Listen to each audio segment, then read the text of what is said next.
Alors, professeur, bannir l'interdit pourrait encourager l'obéissance spontanée, naturelle, acceptée. Oui, mais c'est une perspective un peu idéaliste.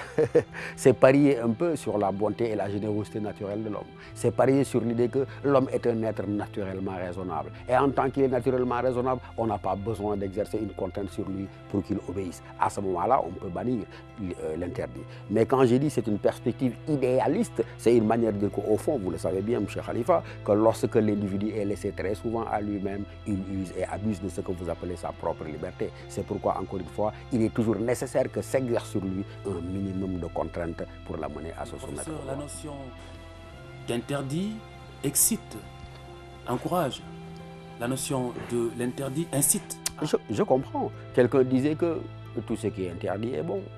Mais de toute manière, il ne saurait y avoir de vie sociale sans interdit.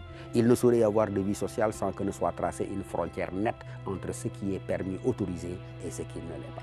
Mais en tant que tel, je suis d'accord que l'interdit, il est source de passion. Justement parce que cela nous est interdit, que cela devient l'objet d'un désir puissant. C'est la même chose avec le fumeur de cigarettes, c'est la même chose avec le drogué. Faut-il interdire? Est-ce que la drogue est un mal parce qu'elle est interdite?